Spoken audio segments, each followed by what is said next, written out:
Din,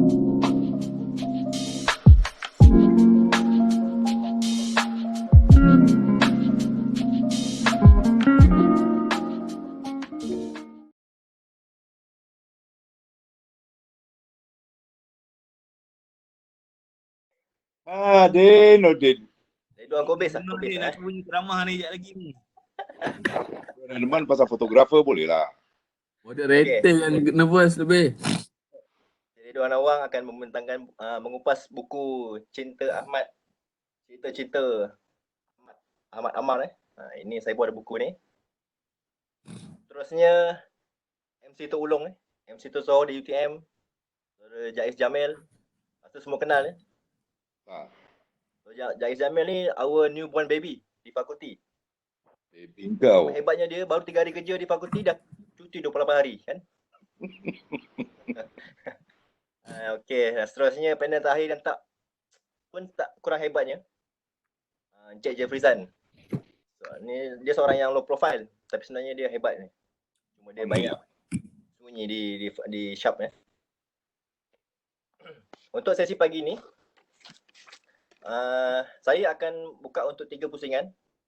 Di mana pusingan pertama kita akan mulakan dengan mukadimah dan pendahuluan mengenai buku dan sebab memilih buku. Pada round kedua kupasan buku dan round ketiga ni untuk di kongsian untuk take home message.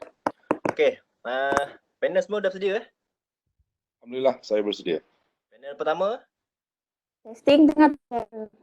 Dengar. Panel kedua Dengar tak? Pakai telefon laptop kali kalau dengar audio. Okey, panel keempat. Ada. Cantik. Okay, kita mulakan round yang pertama. Dengan ini saya ingin minta untuk panel beri sedikit pendahuluan dan mukadimah mengenai buku yang ingin dikongsikan ini dan sebab apa buku ini untuk dikongsi pada kita pada pagi ini. Silakan. Kita tak terus pada sana kita akan stop selepas mukadimah Nanti kita ada round kedua untuk kupasan.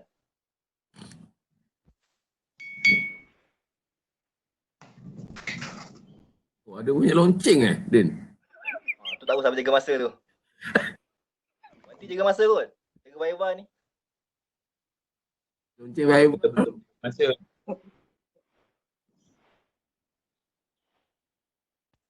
Hello, okey. Panel pertama. Silakan. Puan It. Saya nak share. Lonceng dah bunyi dah. Masa berjalan.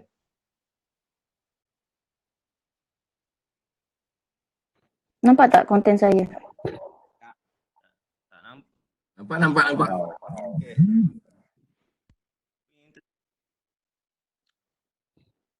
Okay, Assalamualaikum warahmatullahi wabarakatuh dan selamat pagi. Saya harap semua kawan-kawan berada dalam keadaan sihat dan sihat-sihat belaka, especially Cik Wan.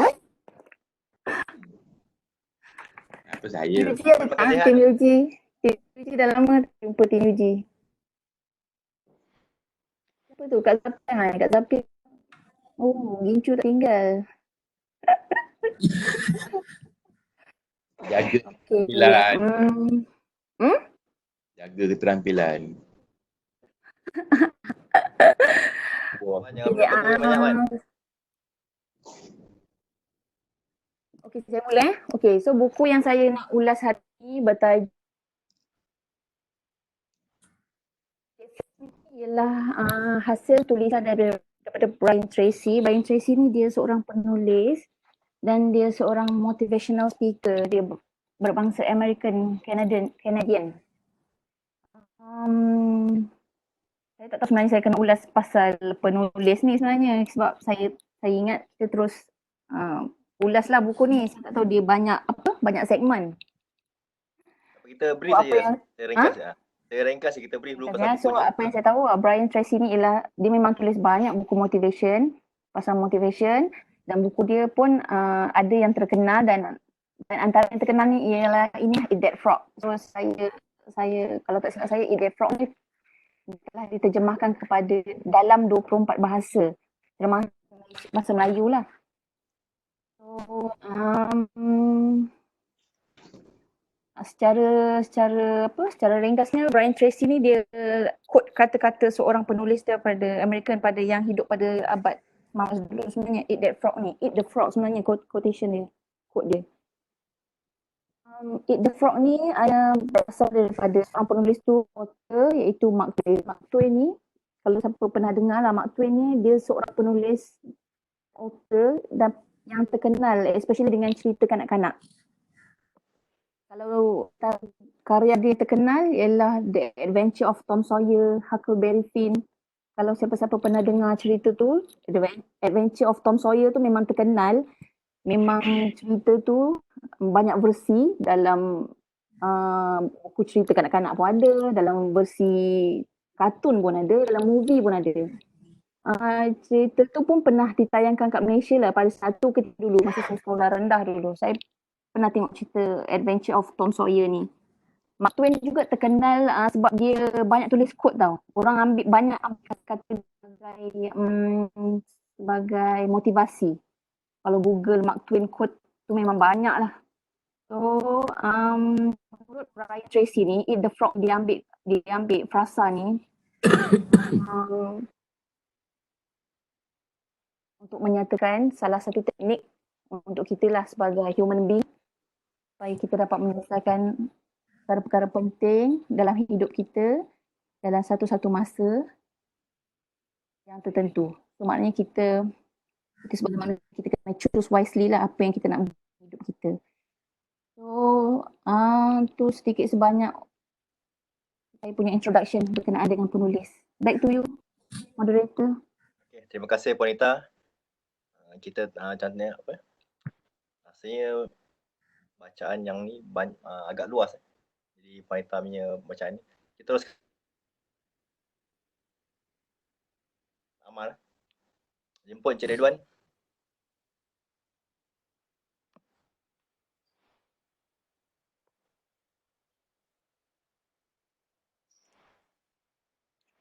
Mike.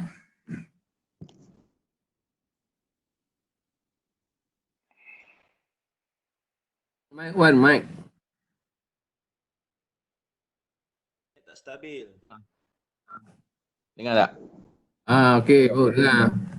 Okey. Assalamualaikum warahmatullahi wabarakatuh. Terima kasih kerana memberi peluang kepada saya untuk mengulas sebuah buku yang konon-kononnya dibaca tapi memang dibaca. Okey. Sebenarnya buku ni dia tak ada satu penulis yang khusus. Dia sebenarnya adalah gerapan-gerapan daripada nukilan-nukilan dan kisah-kisah hidup Allahyarham Ahmad Ammar ni. Allahyarham Ahmad Ammar ni sebenarnya dia meninggal di Turki, aksiden yang dia aksiden dengan ambulans. Dia adalah pelajar kita yang meninggal di Turki. Dan buku ni disusun oleh Grup Penjejak Tamadun Dunia. Grup Penjejak Tamadun Dunia ni adalah sebuah institusi yang mana diilhamkan oleh Tuan Haji Ahmad Azam Abdul Rahman yang merupakan mantan Presiden ABIM yang kelima dan merupakan adalah ayah kepada arwah. Okay. Dia sebenarnya buku ni dia banyak, dia dalam tu banyak daripada kawan-kawan sekolah rendah dia menceritakan kebaikan Ammar ni daripada sekolah rendah, tadika rendah, pergi pada menengah, pergi kepada maktab tentera diraja. Selepas itulah perjalanan dia ke Turki ni adalah sebenarnya disebabkan oleh perancangan bapa dia yang nak dia belajar belajar tamadun dunia, maknanya dia belajar bapa dia pilih ke Turki ni untuk membelajar dia punya jurusan kajian sejarah. Tamadun Islam. Bukan cuma tamadun Islam, dia campur banyak. Dia sejarah tamadun Islam, Osmaniyah semua banyak. Tapi peringkat tu lah dia sebenarnya dari peringkat awal sebenarnya dia pergi sana tu. Untuk dia belajar kat sana. Sebenarnya untuk masuk belajar kat sana dia mendapat tajaan daripada kerajaan Turki Dan arwahnya adalah seorang yang dia kata memang seorang yang hebat. Dia masa 8 dia boleh menguasai bahasa Turki dengan baik dan dia lulus memasuki Universiti Marmara ni dalam jurusan kajian sejarah dan ditaja oleh kerajaan Turki. Kisah dia mukadimah itu lah. Terima kasih. Kembali pada moderator. Baik, terima kasih Encik Wan. Buku yang bagus untuk motivasi ni. Jadi seterusnya saya jemput panel yang ketiga, Cik Jais untuk berkongsikan mengenai buku Senangnya Jadi MC. Tulisan oleh Cikgu Aminah Junaidi. Dia ni cikgu di Kulai ni. Jadi jemput Cik Jais. Okay, Assalamualaikum warahmatullahi wabarakatuh. Salam sejahtera, selamat pagi. Pagi ni saya dijemput untuk bersama-sama berkongsi sedikit maklumat, informasi berkaitan dengan senaskah buku bertajuk Senangnya Menjadi MC yang ditulis oleh Cikgu Aminah Junaidi, merupakan cikgu di Sekolah Menengah Vokasional Bandar Putra Kulai. Buku ini baru saja dihadiahkan pada saya pada bulan lepas.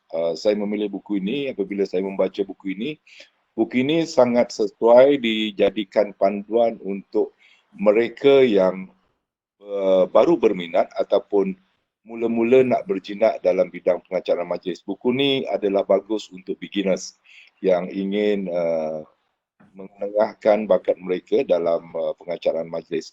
Dan buku ini tak tebal, buku ini lebih kurang 50 muka surat. Namun begitu dia mengandungi tips-tips yang menarik yang boleh dijadikan panduan bagi mereka yang berminat untuk jadi pengacara majlis. Jadi dengan membaca buku ini, sedikit sebanyak mereka yang ingin tampil ke hadapan sebagai pengacara majlis, pengacara majlis ni kalau dilihat secara kasarnya memang tidak mudah sebab dia hanya membaca skrip. Namun begitu, beberapa tips yang perlu kita ikut, peraturan do and don'ts dan sebagainya tercatat dalam buku ini. Jadi ia merupakan satu panduan yang baik untuk mereka yang baru berjinak-jinak, yang berminat sangat-sangat. Saya tak pastilah dekat Fakulti Sains Sosial dan Kemanusiaan ni ramai tak yang nak jadi MC untuk muka-muka baru, wajah-wajah baru yang boleh diketengahkan nanti. InsyaAllah buku ni boleh dijadikan panduan. Jadi secara keseluruhan buku ini boleh membantu kepada mereka yang ingin memulakan kerjaya part time, sambilan dan sebagainya dalam bidang pengacaraan. Itu saja. Back to you moderator. Baik, terima kasih Cik Jais. Sangat berpengalaman ni. Ada. MC ni. Baik, seterusnya panel yang keempat, Encik Jeffrizan. Silakan dengan buku Motivation, Confidence untuk bentang pagi ni. Cik Jeffrizan ke left. Assalamualaikum warahmatullahi wabarakatuh. Assalamualaikum. Cik, tak apa dengar je. Dengar tak? Kurang dengar. Suara okey tapi kurang dengar. Kuat sikit. Line internet sini problem sikit Okey, teruskan. Dekat sikit mulut tu je, dekat handphone. Dah habis dekat dah ni tuan. Sampai dah nak masuk mulut dah ni. Okey. Dengar tak? Dengar. Okey. Terima kasih tuan moderator. Pada pagi ini saya ingin berkongsikan tentang sebuah buku lah. Buku motivasi yang bertajuk Confidence. Simple proven methods to manage anxiety and shyness and transform your personal and professional. So buku ni ditulis oleh James Williams.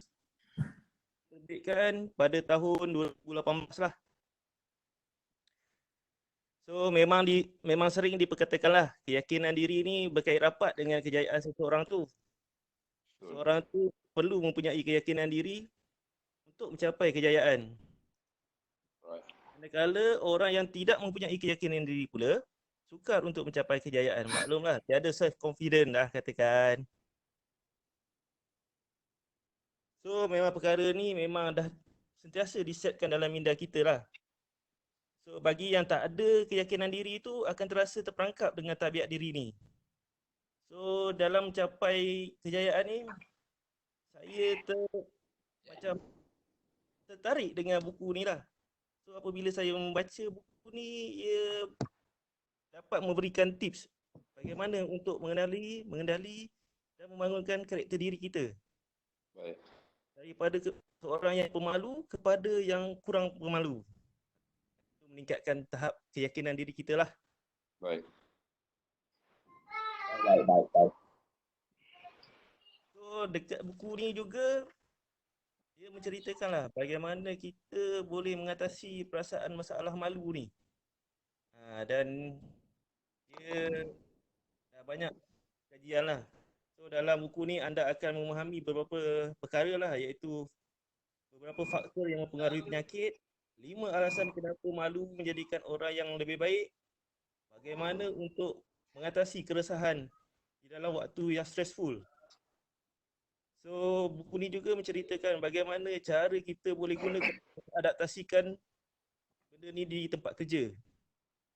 Dan bagaimana untuk mengatasi perasaan malu ni di dalam persekitaran sosial. Okey. Okey, itu saja pengenalan tentang buku ni. So saya kembalikan kepada moderator. Terima kasih. Panjang pengenalan. Confident Andi. untuk terangkan. Baik. Terima kasih Cik Jeb atas introduction pada semua buku-buku tersebut. Baik, kita pergi pada pusingan kedua. Di mana pada pusingan ini kita akan jemput panel-panel untuk mengupas ataupun berkongsikan kita apa sebenarnya point of interest dalam buku yang ingin dikongsikan pada kita pada pagi ini. Jadi saya jemput panel pertama Puan Rita untuk kupasan buku Eat That Frog.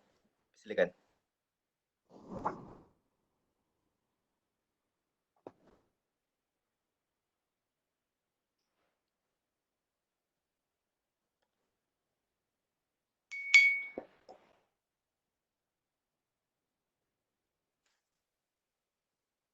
Mic tak on ke?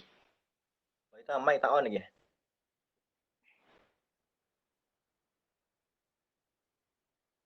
Lagi masak buat sarapan. Suri rumah tangga kan, kita kena faham.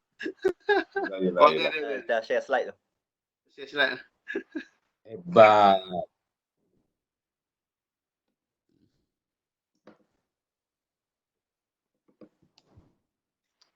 Wow. You have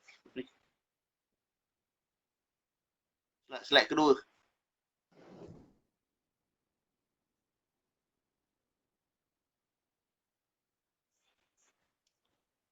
Berat ni, internet lain berat ni.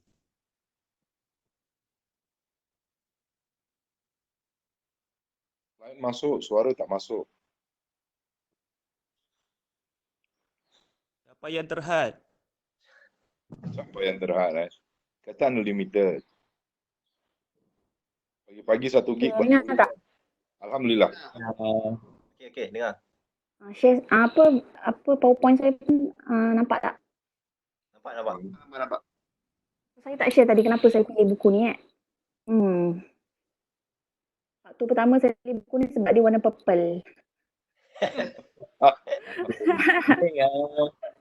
Warna. Warna purple lah. Tapi itu dalam bahasa Malaysia, BA punya version lah. Kalau BR itu dia macam colour, orange ada, semua ada. Tak adalah, sebenarnya dia punya tajuk tu catchy, Eat That Frog. So kita curious lah apa benda yang kau nak makan katak tu kan. So dia ada, macam ada logo Jakim apa benda kat situ kan. Kulit buku yang versi BM. Betul lah, ada logo Jakim. Kulit warna purple tu. Tu faktor saya ni lah. Lagi satu saya tak pernah baca yang Brian Tracy ni, saya tak kenal dia pun siapa. So kita nak try lah baca dia punya ni buku. Logo halal Jakim tadi. halal makan katak tu halal kot.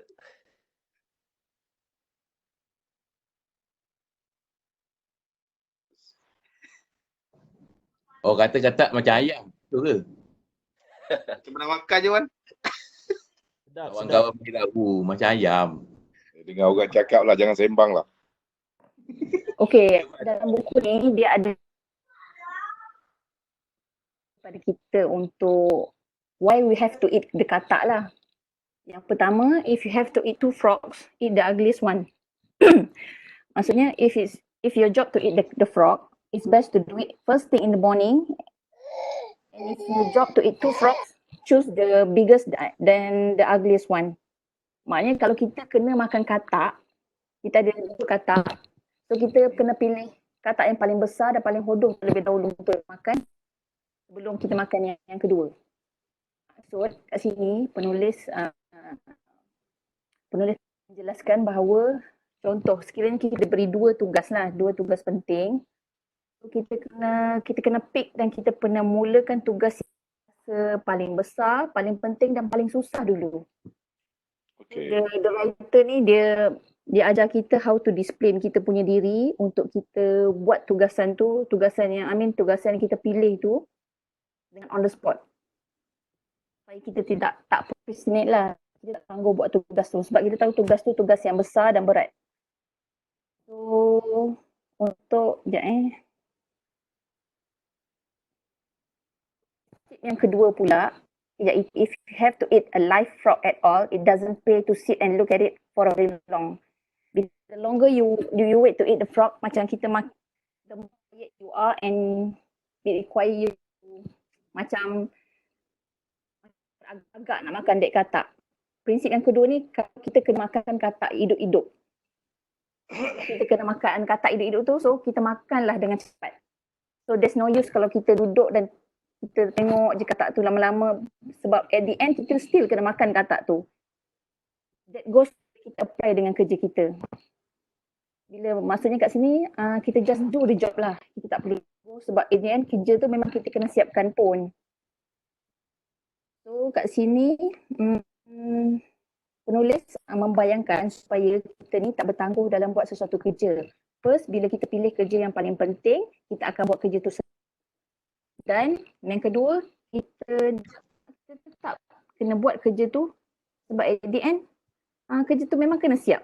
Tak kisahlah kerja kat pejabat ke, kerja kat rumah ke, apa-apa saja di sekeliling kita ni. Sebab penulis menganggap bahawa tugasan yang kita pilih tu, which is yang paling besar, macam katak tadi, katak yang hodoh dan katak yang paling besar yang kita perlu makan dulu tu, ia akan mengambil masa yang lama. Betul tak? Kita nak effort. Bila kita apply pada dalam kerja kita, ia akan ambil masa yang lama, effort yang lebih sikit. So kita sarankan untuk macam buat benda tu dulu. Put it in the first place. Kita kalau kat pejabat, kita kena buat kertas kerja ke, kita kena buat minit mesyuarat ke. Yang mana kita tahu kerja minit mesyuarat ni macam takes time kan kita nak buat. Kita nak kena dengar recording, kita nak fahamkan apa ahli mesyuarat bincang, kita nak kena bina ayat supaya benda tu tak lari dalam keputusan mesyuarat. Macam Kak Sati, Zahira mesti dah jadi makanan dia orang lah kan. That's why ada staff macam weekend pun kerja untuk siapkan atau siapkan mesyuarat sebab dia tahu benda tu memang kena fokus dan tak boleh terganggu dengan benda-benda lain.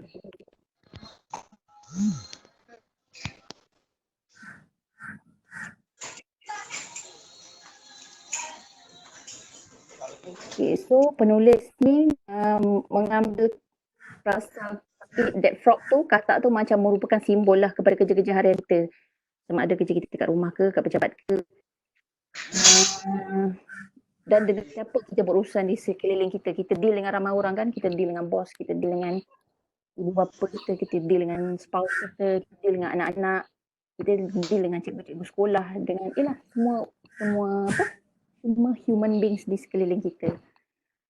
Tu saja saya punya intipati. Kalau saya cerita semua nanti saya tak ada cerita untuk segmen yang ketiga. Back to you moderator.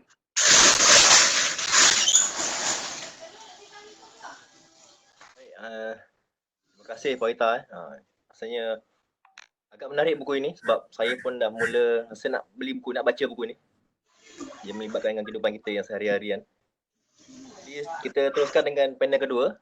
Jemput Encik Ridwan untuk mengupas buku Cinta Ahmad Amar. Silakan Encik Ridwan. Terima kasih banyak.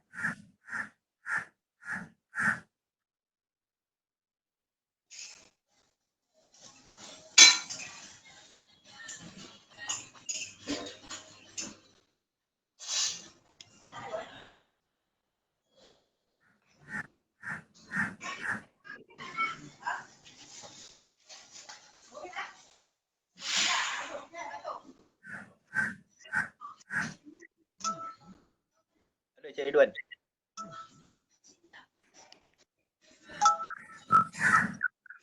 Wan.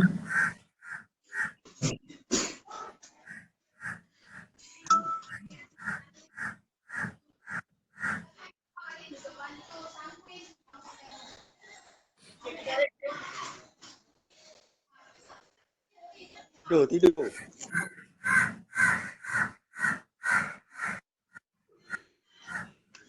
Ni kerja orang gagak dia tu. Wan.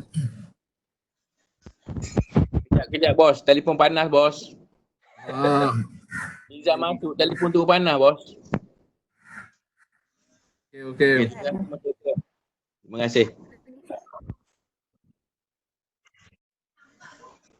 Tu hilang idea. Okey. Itipati buku ni sebenarnya penulis-penulis yang mana kawan-kawan dia, sahabat-sahabat dia, rakan-rakan perjuangan dia banyak menceritakan arwah ni seorang yang baik. Dan seperti dia memang tak dinafikan. Memang baik dan nilai-nilai murni banyaklah diketahui oleh arwah kawan-kawan arwah. Yang lain sebenarnya dia adalah seorang aktivis yang mana telah pergi ke Indonesia dan dia belajar lagi ke Indonesia dan pernah pergi ke Kemboja. Pernah pergi ke Kemboja. Tapi saya tak ingat place mana. Pasal dia tepat sangat. Jadi nak imbas kembali ni susah tau. Nak kena baca 3-4 kali ni rasa baru boleh khatam kot buku ni. Sekali baca memang ada susah sikit lah. Pasal dia plot cerita dia zaman dia kecil-kecil, lepas tu dia pergi zaman dia belajar, lepas tu orang ni masuk, cerita balik zaman dia kecil sampai dia belajar. Yang pastinya dia memang mujilah, memang keluarga dia terasa kehilangan lah dengan dia, dengan sifat dia, dengan apa yang dibuat. Dia adalah anak lelaki tunggal dalam keluarga. Rasanya tu dia kot, moderator. Telefon dah panas. Sial telefon saya. Kalau tak silap mak bapak dia pernah datang UTM tau cerita. Dan jual buku ni. Mak bapak dia memang orang Abim. Dia pernah datang UTM tu. Pernah datang untuk kupas pasal buku ni. UTM. Betul. Memang pernah datang UTM dulu. Dia buat road tour Mantan untuk buku ni dulu. Bapak dia. Baik, terima kasih Cik Wan. Teruskan dengan panel ketiga. Cik Jais untuk puasan buku senang jadi MC. Memang senang jadi MC ni. Boleh buat duit. Terima Cik Jais. Terima kasih moderator. Betul kata moderator. Senangnya jadi MC. Memang boleh buat duit. Alhamdulillah. Dan banyak duit dah dibuat untuk kita kongsikan sama-sama. Buku ni memberikan kita pengetahuan yang lebih detail bagaimana kriteria untuk menjadi seorang MC yang baik. Dan antara kriteria yang ditulis dalam buku ini ialah setiap pengacara majlis itu harus memahami perjalanan keseluruhan majlis. Pada dasarnya kita melihat selalunya kita datang sebagai tetamu, kita melihat majlis berjalan dengan lancar. Tapi di sebalik tabir itu kalau nak dituliskan memang boleh jadi satu buku lah. Dan antara perkara yang paling penting untuk menjadi MC dalam buku ini mencatatkan bahawa setiap pengacara itu harus tahu susunan atur cara ataupun tentatif mengikut buku ini. Antara perkara yang perlu diberikan tumpuan adalah tentatif ataupun atur cara yang mana setiap atur cara itu disusun berdasarkan keputusan jawatan kuasa penganjur ataupun panel mesyuarat penganjur yang telah menetapkan bermula daripada kehadiran para tetamu. Dan tentatif ini harusnya dibuat dalam bentuk skrip untuk pengacara, dan apabila skrip telah dibina dan untuk mencari seseorang berdiri di halayak ramai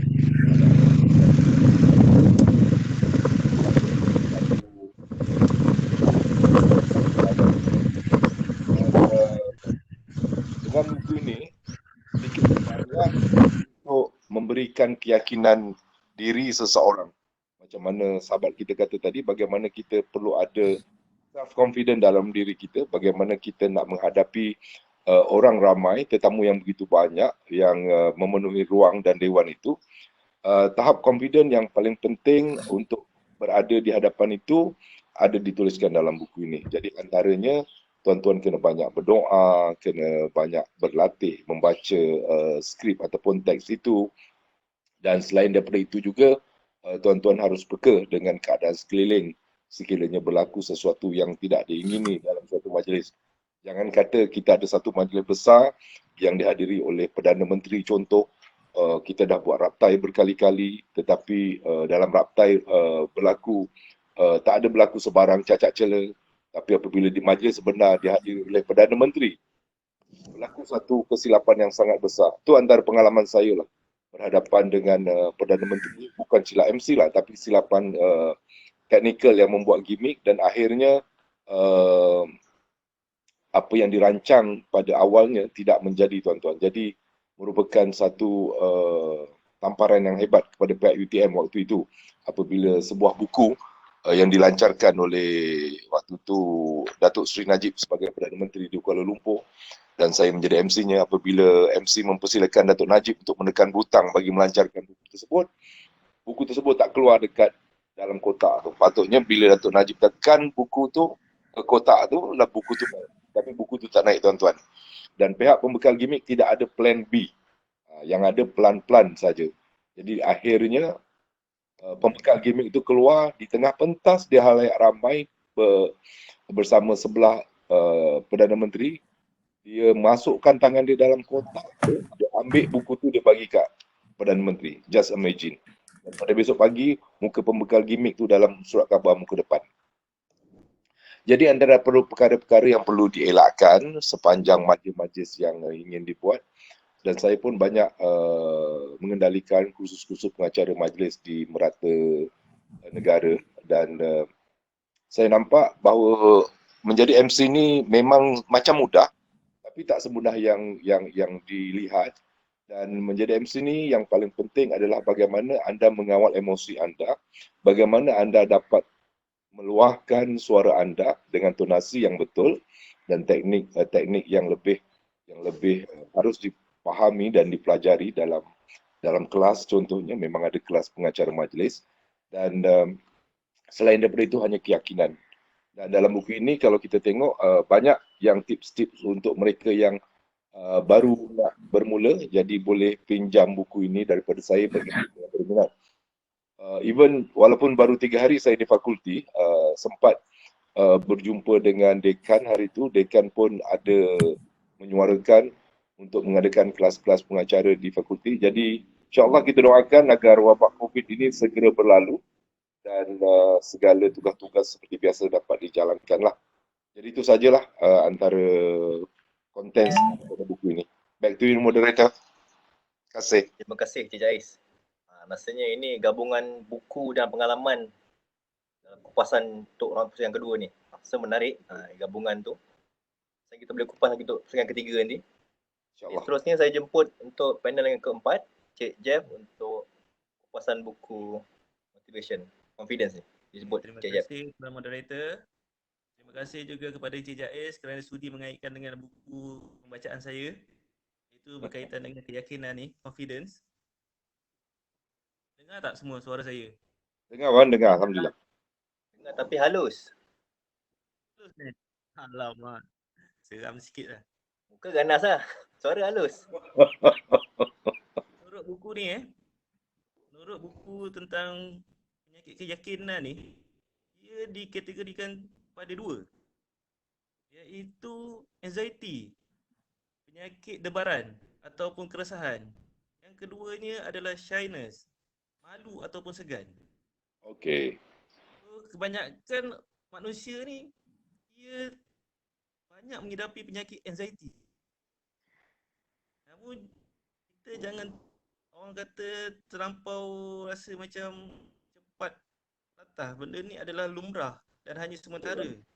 Betul. Kalau keresahan tu berlaku terlalu kerap, dia memang tidak normal lah. So, kita kena rawat dia lah supaya dia tak mengganggu kehidupan seharian kita. Betul. Penyakit debaran ni, asyik resah boleh mendatangkan penyakit darah tinggi rasanya ni. Yang keduanya, shyness malu. Malu ni satu bentuk emosi manusia yang memiliki erti yang beragam, iaitu dia merupakan sebuah emosi ataupun pengertian ataupun penyataan di mana kondisi yang dialami oleh manusia akibat sebuah tindakan yang dilakukannya sebelum dan kemudian ingin menutupinya. Okay. So menurut buku ni juga, bukan hanya penulis sahaja yang mengalami tingkah laku sebegini, tapi terdapat berjuta-juta lagi di luar sana yang mengalami tingkah laku ni, cuma sedar ataupun tidak, ataupun cuba disorokkan dari pandangan umum. Betul. So, menurut buku ni juga, dua penyakit ni boleh memberikan impak yang negatif kepada manusia, yang mana ia boleh menyebabkan manusia akan berasa kesunyian. Yang keduanya menjadikan manusia ni tidak boleh menerima atau mengatasi sesuatu perkara yang baru. Betul. Yang ketiganya boleh menyebabkan kurang keyakinan diri itu. Dan seterusnya boleh menjejaskan keyakinan lah. Maksudnya kita nak buat sesuatu tu macam tak ada perasaan keyakinan diri tu nak buat benda tu boleh berjaya ataupun tidak. So, yang kelimanya, orang akan boleh memandang serong lah kepada dan berprasangka buruk lah kepada diri kita. Bila kita terlampau tinggi sangat perasaan memiliki dua penyakit ni, orang tengok kita asyik berdebar sentiasa kan. Lepas tu malu. Jadi memang orang akan sangka buruk macam-macam bentuk perkataan lah yang boleh diorang tafsirkan pada diri kita ni. So tetapi walaupun malu ni dianggap sebagai benda yang negatif, tetapi tak semestinya benda ni negatif dan menakutkan. Ia juga ada kebaikan jika terdapat sedikit perasaan malu ni. Sebagai contoh, dia boleh menjadi pendengar yang baik. Okey. Dan menjadikan kita lebih sensitif kepada keperluan emosi orang lain. Serta menjadikan kita kawan yang baik. Yes. Terusnya, dia akan sentiasa berfikirlah sebelum bertindak ni. Kalau orang malu ni, kebiasaannya dia akan berfikir sebelum dia bertindak ataupun dia bercakap. Pasal dia akan berfikir apa negatif, apa positif dia. So, sifat malu ni juga boleh menenangkan kepada orang lain. Maksudnya menenangkan ni, maksudnya bila kita, kalau kata malu ni, kita tak bercakap, kita duduk diam. Bila orang luahkan perasaan ke apa benda ke, macam kita tak melawan cakap dia kan. Itulah. So menurut buku ni juga, bagaimana ia boleh diguna pakai atau diadaptasi di tempat kerja. Menurut buku ni lah. Di tempat kerja ni merupakan tempat di mana kebanyakan kita menghabiskan masa seharian. Kan?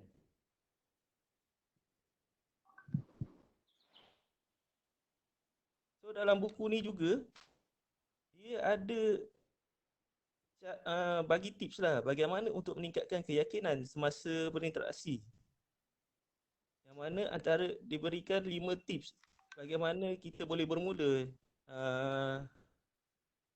untuk melakukannya di tempat kerja lah. Antara tips-tips yang diberi adalah yang pertamanya adalah melakukan eye contact lah. Betul. Kita dengan rakan-rakan sekerja atau pelanggan kan, kita perlu melakukan eye contact supaya dia perasan kita bercakap dengan dia. Keduanya, kita sentiasa menegur siapa. Maksudnya kita jangan sombong lah. Masuk dalam office duduk, buat muka, buat hal sendiri kan. Dah tu.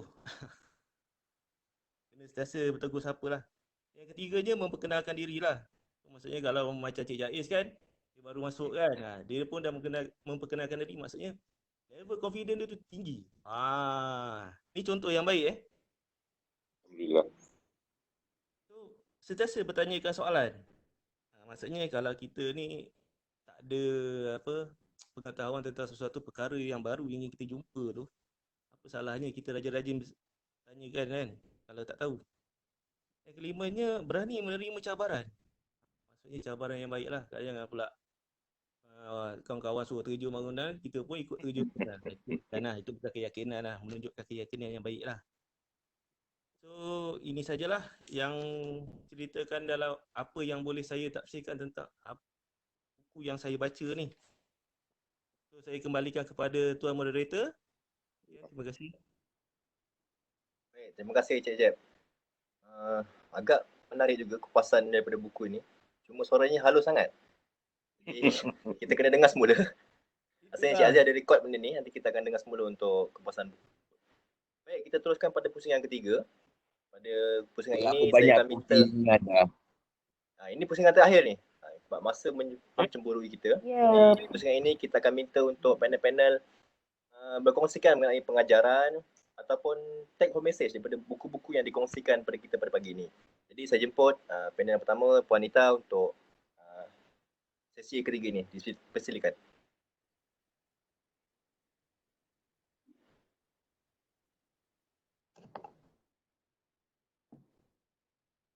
Nampak tak yang saya share? Saya dah share. Tak nampak pun. PowerPoint. Okay, nampak. Tak nampak pun. Okay, so secara overview buku. Tunggu sekejap.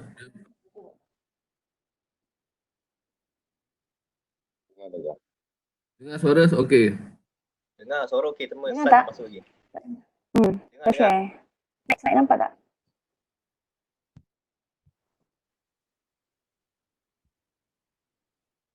Slide tak masuk lagi.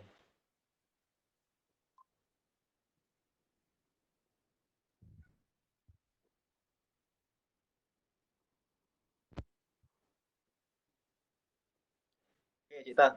Slide dah masuk.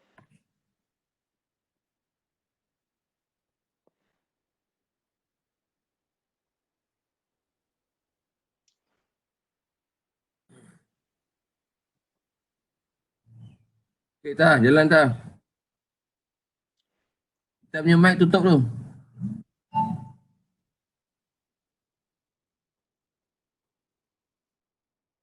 Okey. Okey dah nampak. Okey, secara overviewnya buku ni macam mengkategorikan beberapa perkara yang kita nak buat. Setengah orang kan dia akan listkan perkara-perkara dia nak buat dalam satu-satu hari kan. So, mengkategorikan to-do list things tu pada kategori. So, yang pertama things you don't want to do, you need to do. Maknanya benda yang kita tak nak buat tapi kita perlu buat. So, the second thing is things you want to do and actually you need to do. Benda yang you nak buat, you kena buat dan you perlu buat. So, yang ketiga, things you want to do and actually you don't need to do. You nak buat, tapi sebenarnya you tak perlu buat pun benda tu. So, and the last one is things yang you don't want to do but actually you don't need to do. You tak perlu, you tak nak buat dan you tak perlu buat pun. So, antara empat ni, so rasanya will the frog. Itulah gist. Alamak, Dr. Rahim ada lah malunya. Cepat lagi pada buku ni. Aduh. Okay, so as a conclusion, kita as a human being memang kita ada banyak tanggungjawab. Which is that's why kita kena choose wisely according to yang kategori tadi. So, supaya kita punya matlamat dan alamak terus malu Dr. Rahim ada.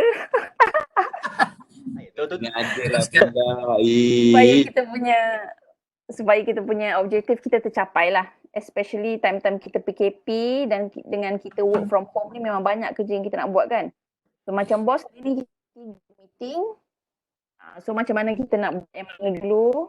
So kita kena So dan gistnya buku ni penulis sebenarnya nak kita buat kerja yang susah lebih dahulu. Mudah. Sebab penulis percaya dari situ kita akan lebih fokus, kita akan lebih produktif dan kita akan lebih termotivasi bermotivasi to achieve more in the future. Sebab kadang-kadang kita ni memang agak macam cuai, agak lalai. So sedikit sebanyak dengan intipati macam ni, intipati buku yang macam ni dapat macam remind kita lah. Kan? Dengan bencana sekarang ni yang saya rasa memang sangat-sangat menginsafkan dan menyedarkan kita, especially saya lah as human being, dan sebab kita banyak buat silap. And it's time untuk kita recall and macam kita perbetulkan diri kita lah. So insyaAllah. So tu saja saya punya perkongsian. Lagi slide last. Last slide buku ni, itulah dia intipati buku. Penulis nak kita buat kerja yang susah atau berat terlebih dahulu berbanding kerja mudah. Dari situ kita lebih fokus, produktif dan lebih bermotivasi. So, itu sahaja perkongsian saya untuk ni. So sekian. Terima kasih. Back to you moderator. Terima kasih Farita. Rasanya motivasi juga pagi ni. Jadi saya teruskan untuk panel yang kedua, Encik Ridwan, untuk take home message ataupun pengajaran daripada buku-buku ini. Pengajaran daripada, terima kasih Encik moderator yang kacak lagi bergaya. Okey, dia sebenarnya yang saya dapat daripada pengajaran sini sebenarnya adalah berbuat baik, bersangka baik, menyantuni semua orang. InsyaAllah apa yang kita buat dekat dunia akan dikenal sampai bila-bila. Itu saja. Indeed. Terima kasih. Back to you. Sangat ringkas dan padat Cik Wan. Cukup. Tak boleh panjang-panjang. Masa dah time. Masa dah time ni. Cik Jais ada lagi jet panjang tu. Baik, kita teruskan panel ketiga. Cik Jais, silakan. Okay, terima kasih Cik Din. Memandangkan masa dah time kerana kita takut masalah jadi problem. Jadi untuk buku ni, antara mesej yang bagus untuk kita bawa balik ialah kat belakang buku ni ada dituliskan bukan semua orang boleh menjadi MC atau pengacara majlis, tetapi sekiranya anda terpilih, anda adalah orang yang hebat. Sama ada menjadi MC secara percuma ataupun berbayar, anda seorang yang hebat. Itu saja. Terima kasih. Baik, terima kasih Cik Jais. Sangat bergaya. Baik, kita teruskan dengan panel keempat. Ini panel terakhir ni untuk kita jemput Cik Jeb untuk sesi Terima kasih. mesej daripada buku tersebut. Silakan Cik Jeb. Tak dapat viewkan gambar video saya sebab terlampau dekat sangat mic dengan tekak saya ni. Mulut pula. Sabar. Dan pengalaman saya tentang buku ni, okey, kini saya dah tahulah cara untuk meningkatkan keyakinan diri, tetapi tuan-tuan dan puan-puan bagaimana? So kenalah cari buku ni. Kat mana boleh jumpa? Dekat eCentral e-books. So sebagai kesimpulannya, pembinaan keyakinan diri memang mengambil masa yang lama, bergantung kepada seseorang tu bagaimana mereka ingin membentuk keyakinan mereka. Alright. So itu sajalah. Terima kasih kembali kepada tuan moderator. Baik, terima kasih kepada semua panel-panel yang bijaksana lagi arif dalam yang telah berkatakan buku pada pagi ini.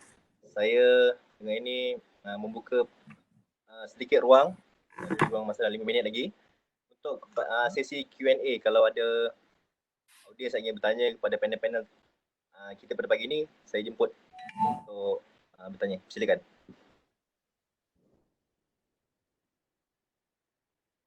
Tak ada.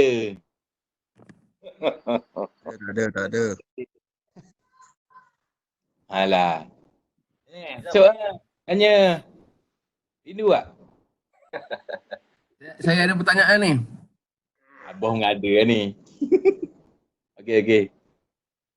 Tanya Cik Ita gambaran kepada wanita. Dengar tak wanita? Wanita? Offline kot. Wanita dengan pegang sudip tu. Ada. Wanita ada nampak suara. Okey, apa tu cik tajuk yang wanita bagi tu, eat that frog tu, saya nak tanya, frog tu sebenarnya digambarkan masalah ke atau apa benda lain selain daripada masalah? Kalau saya boleh assume, frog tu digambarkan sebagai masalah. Ataupun apa yang kita baca melalui bacaan buku berkenaan. Frog tu Kanan tu tak ada. apa?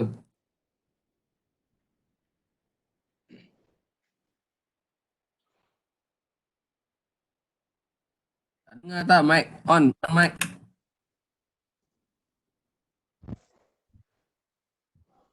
Kita on kan mic. Nak cakap.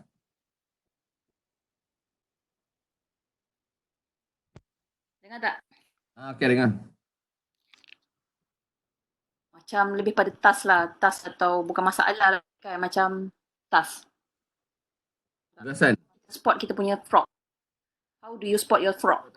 Kita macam mana kita Sebab dia kata tadi mula-mula dia sebagai binatang yang mengerikan. So kita kena makan dia dulu. Betul tak tadi? Ya. Dia bukan masalah lah. Tak masalah Dia adalah tugasan.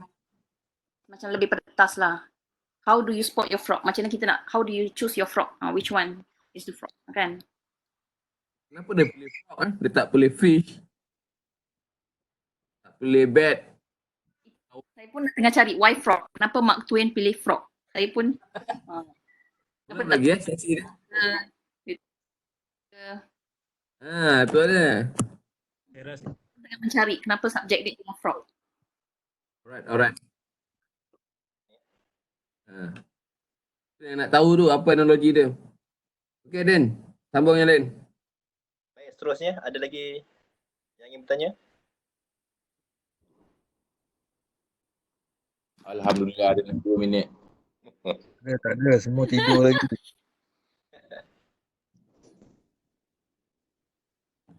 Saya buat putus sikit Den. Okey, baik. Tanya boleh? Boleh. Saya sebab macam tak dengar yang Cik Jeff cakap tadi. Macam ada shyness tadi. Saya dengar macam dia cakap shyness. Ya, memang ada. Shyness ni penyakit Malu. malu ataupun segan. Is it penyakit? Bukan sesemua. Malu. Tanya.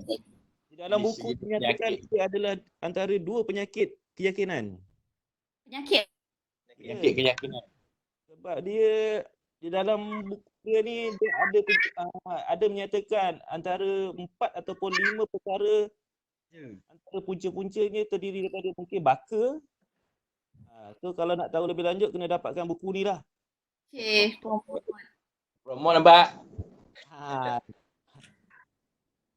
sebab saya nak tahu macam mana kita nak overcome. Kadang-kadang certain benda kita terlalu shy ke macam kan, you know.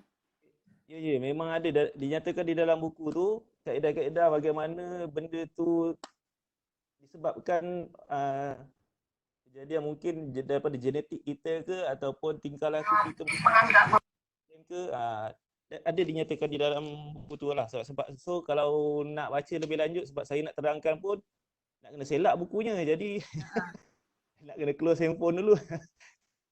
So online kan dapat buku tu di eCentral, di e-book lah. Aplikasi eCentral. Itu kan? Ya, saya share kan.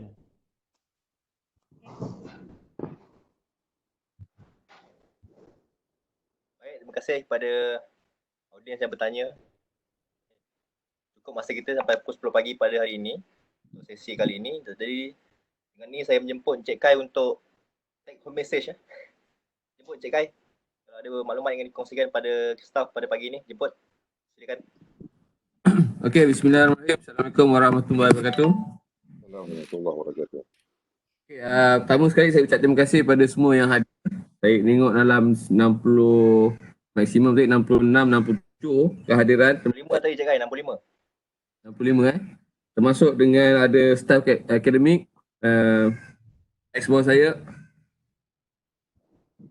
Dr. Rahim. Okay, pertamanya kita bersyukur kepada Allah SWT kerana kita punya sesi pertama ni dapat berjaya, dapat berjalan dengan baik. Semua yang besar, staff-staff beri sokongan, hadir dan mendengar. Okay, tujuan sebenar kita buat ni ialah supaya kita tidak rasa kesunyian daripada rakan-rakan dan berhubung bersama kita untuk mengeratkan silaturahim dalam keadaan tempoh yang pernah berlaku dalam hidup. Kita tak boleh bercakap dengan orang selain daripada family.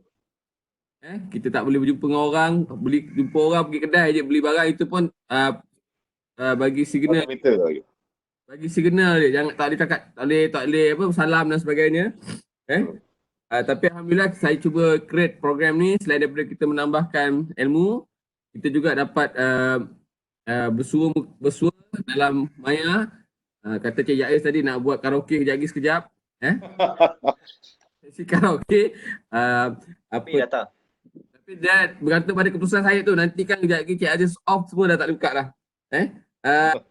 Keduanya, kita telah bersetuju bahawa program ini kita akan jalankan dalam MCO ini supaya kita sentiasa akan ada bersama untuk mendapat manfaat bersama. Okey, saya ingat ada beberapa perkara yang sangat positif. Pengkajian Cik Ita sangat baik. Cuma kita nak faham apa maksud kenapa dipilih frog itu, nanti kita study sama-sama. Itulah tujuan dia program. Bila kita dapat sesuatu, kita tambah lagi ilmu, kita cari lagi apa dia. Dan begitu juga dengan Cik Jaiz, Cik Jeffrey, Jeff dan juga Irwan Ridwan. Alhamdulillah dalam keadaan singkat kita decide dalam grup dalam 1 hari 2 hari kita terus buat program. Saya terima kasih banyak-banyak orang yang dipilih, dan untuk sesi yang akan datang saya dah pilih pun 4 orang. 4 orang lagi mengikut kategori skim. Harap siapa yang dipilih akan bersetuju dan bekerjasama dah untuk menjadikan program ni. Fat, jangan lupa bos, jangan tinggal dia Fat. Tak apa. Nanti saya ada meeting dengan pegawai-pegawai semalam. Memang kita dah decide berapa nama. InsyaAllah kita akan hari ni petang saya akan keluarkan surat rasmi kepada mereka. Ini salah satu daripada pelantikan untuk program. Kita punya aktiviti, kita cuba dapatkan mata CPD supaya kita, walaupun kita dalam MOC, masa CPD kita juga berjalan, tapi itu tak penting sangat. Yang penting kita ada program bersama-sama di kalangan kita. Untuk itu saya pastikan siapa yang hadir dapat punch slide kehadiran, dan kita harap kita akan terus hashtag kita stay at home, stay safe dan juga stay work from home lah untuk semua. Doakan semua bersama keluarga sihat-sihat dalam tempoh kita perintah pergerakan ini.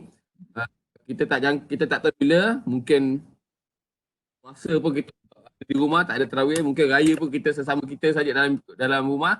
Kita pasti harap kita juga menyumbang dan membantu untuk mempercepatkan penamatan program perintah kawalan pergerakan ini. Sebab kita lah yang bertanggungjawab untuk pastikan dia sambung ataupun dia stop. Saya fikir pada satu ketika kita rasa seronok duduk rumah, bekerja dan sebagainya, tapi bila dah 2 minggu ni kita dah fikir, kerja pun baru teringat, kerja best kita jumpa kawan, kita buat kerja kita dalam pejabat dan sebagainya. Jadi itu kita tengok think positif, supaya kita sentiasa bersama, kita ada program-program macam ni insyaAllah. So kita akan ada program utama yang 2 ialah bersama Ustaz.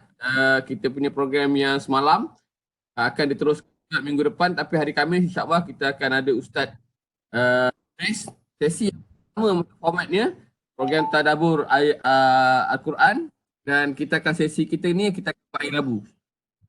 Kita punya semalam Ustaz punya hari ni, tapi sebab Ustaz ada semua chair dekat mesyuarat Senate ni, Senate khas, jadi saya shiftkan dia pergi semalam, kita punya hari ni. InsyaAllah kita biasa bersama walaupun dalam maya dalam maya, bukan maknya maya. Mak Ia tu tengah pakai rencu. Ya, kaya tau sekarang Mak Kia. Dia jaga status pakai rencu. Saya tak nampak muka Sati, tak tahu dia mana Sati. Nama ada Sati tapi tak ada. Ada. Ada Sati. Malu bos, malu. Malu nak dengar suara Sati, suara-suara yang ada. Nampak muka. Macam rindu je kena panggil. Macam rindu kena panggil. Sati ada ni. Sati ada, alhamdulillah. Okey, itu semua. Kecuali kalau ada apa-apa nak maklumkan kat saya. Dr. Rahim ada nak cakap apa-apa? Dr. Rahim ada nak cakap apa?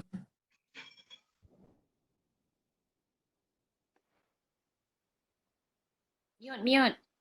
Dr. Rahim mute sikit kan.